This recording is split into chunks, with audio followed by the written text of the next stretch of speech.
Okay. I'm not sure how many titles I have here for this video. Let's find out here. We have 1, 2, 3, 4, 5, 6, 7, 8, 9, 10, 11, 12, 13, 14, 15, 16, 17 titles to talk about. All right. In last place, this shouldn't be any surprise. It always gets last place for me. That is Prometheus. And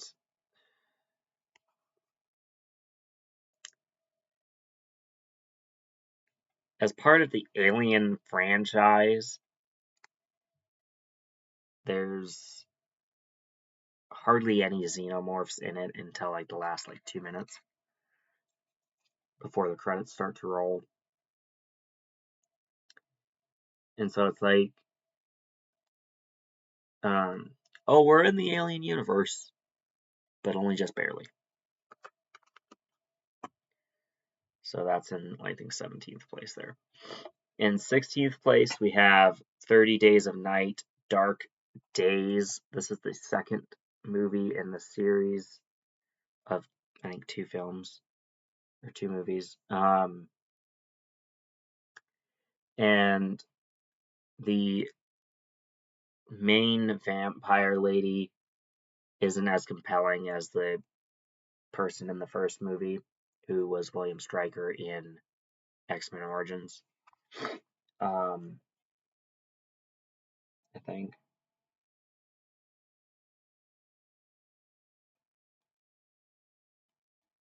Yeah.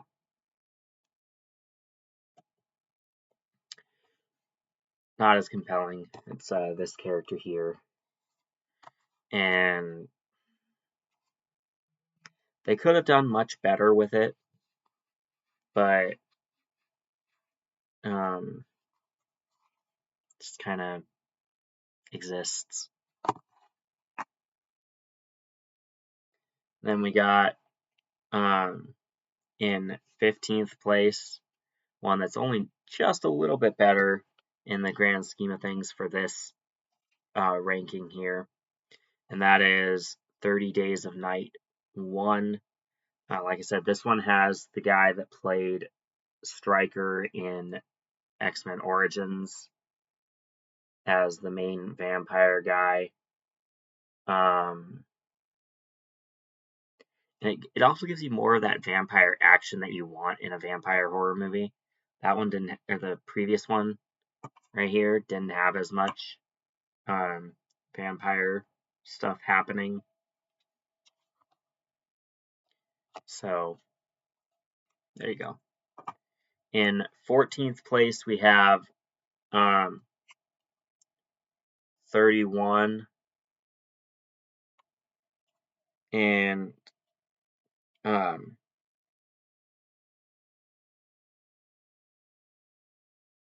where a group of characters has to try and survive for 12 hours against a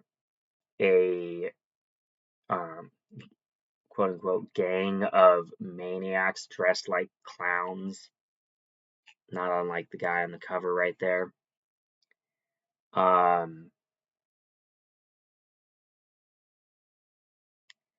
And it gets pretty brutal, pretty graphic.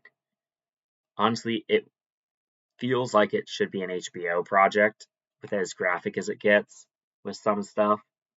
Apparently, Rob Zombie is known for being quite graphic and brutal.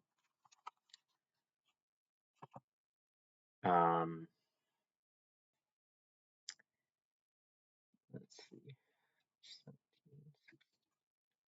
15, 14. In 13th place, we have 1408. Samuel L. Jackson, I think, is the best part of this movie because he has a scene-stealing presence to him. It's a Stephen King adaptation that I think it suffers from the PG-13 ranking or rating. I mean, it should have been on a hard R like It and It Chapter 2 are. And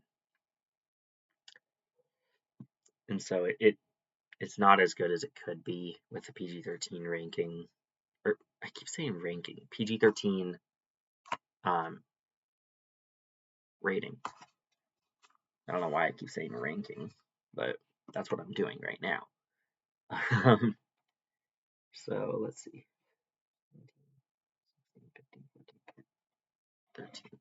In 12th place is American Psycho 2. It has a more attractive bad guy for me because I'm attracted to girls, and so Christian Bale, not really something I'm attracted to. He's a great actor, but she's more attractive to me. And she's supposed to be, I think, the sister of um, of Christian Bale's character, and like she's avenging him in a way.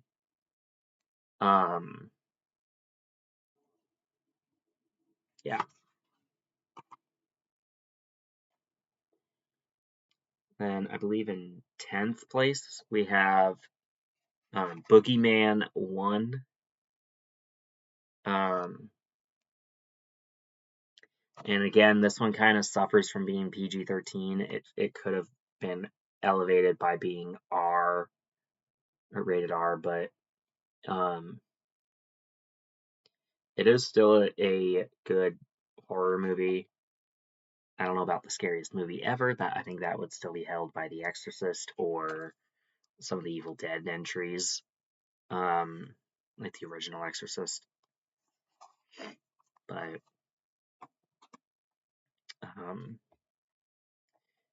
I believe, let's see, 9, 2, okay, so that was 11th place, I guess. So this is 10th.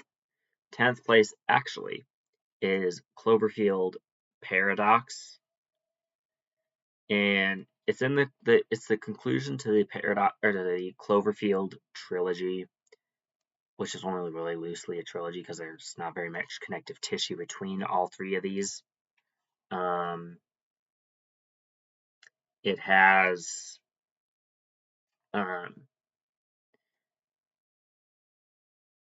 Daniel Bruhl here, and if that name sounds familiar, it's because he's Baron Zemo in the MCU.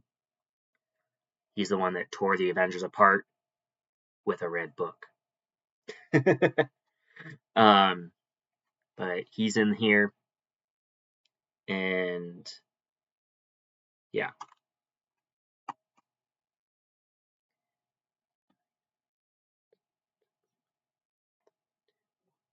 In 9th place, we have Club Dread. None of the characters are particularly likable in this movie. And so you're kind of like, ooh, who's going to get killed next? They're all terrible. There you go. In 8th place, we have, actually like this one less. We have The Collection.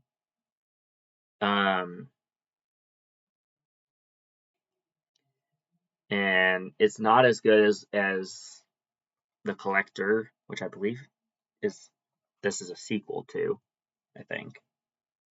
Yeah. Came out 3 years later. Wasn't as good. Could have been better. But still a pretty decent horror movie. Then we have The Collector here in a slipcover. And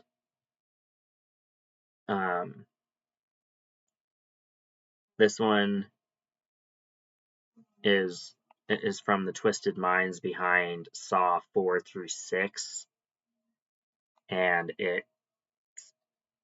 pretty on par with those particular movies. They're not in this video because this one is just covering the bottom shelf of my individual horror movies that are near the beginning of the alphabet here, in case you hadn't noticed. I think only two of these are in the D's. Technically, one is a P with the Predator, but I group up Alien and Predator together, so I have it under A for Alien. Speaking of, I'm excited for Predator Badlands. I've heard it's going to be the first PG-13 of the standalone Predator franchise. Obviously, Alien vs. Predator 1 is PG-13 and not very good, but I hope that they learn from the mistakes of that movie and do well with the PG-13 here. That comes out in about 3 days, and I'm pretty excited. Representing the Conjuring franchise here, we have The Nun. And not a whole lot happens in this movie. I haven't seen the second one yet, so I don't know if it's any better or if it's worse or about the same. But most of the creepy stuff happens at the end of the movie. It's like the last 20 minutes are the creepiest 20 minutes of the movie, and the rest is just kind of like, oh, let's go on this humdrum adventure. There's something creepy lurking in the background over here, but we're not going to pay attention to that until near the end.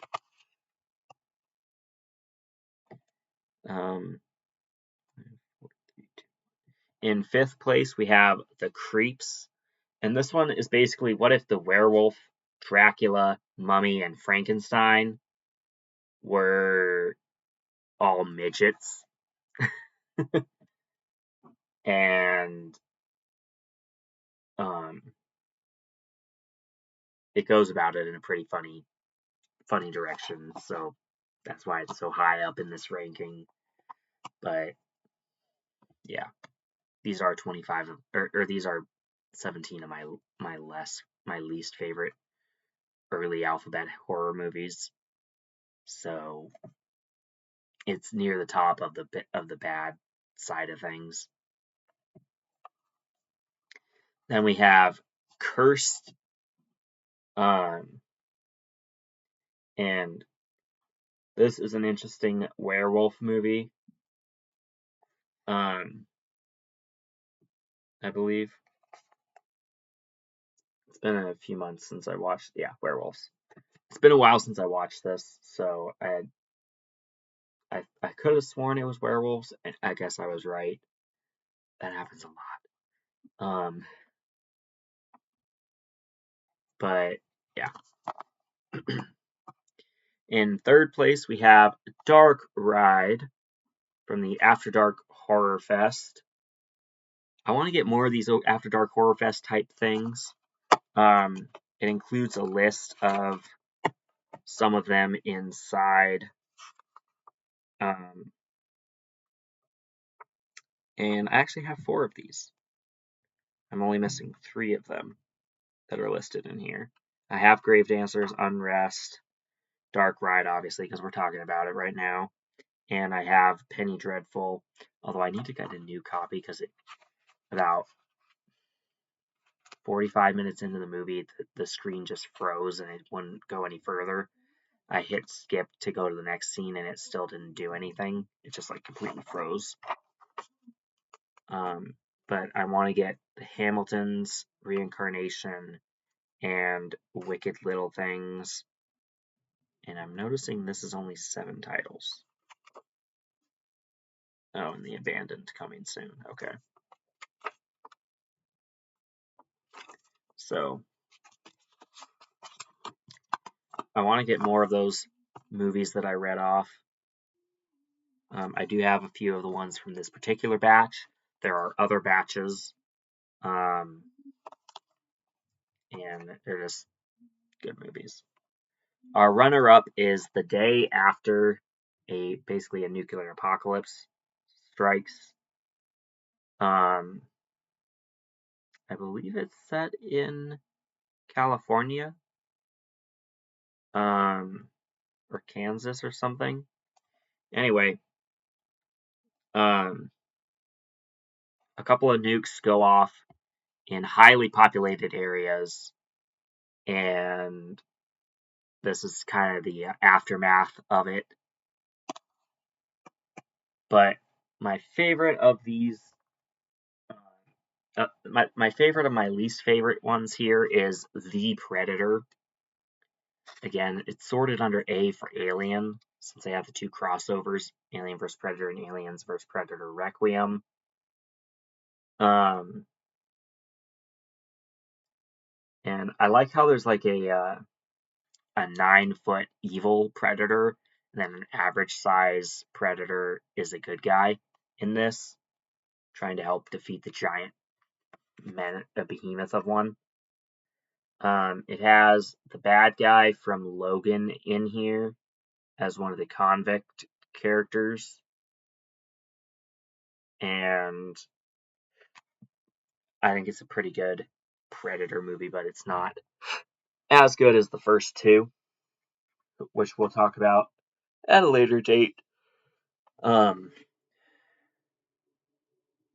Yeah. Later on today, later this afternoon sometime, I'll talk about some more superhero movies, but I'm running short on time for now. Um, so we'll get to this batch of movies later. This batch has Dark Phoenix in it, as well as Teen Titans Go versus Teen Titans. Obviously, they end up working together at the end, so it's superficially a versus film where they find commonality. And we'll talk about those later. But so be on the lookout for that. In the meantime, if you like this video, don't forget to like, comment, and subscribe if you haven't already. And spread the word about my channel. That would be a good way to support me and what I do here.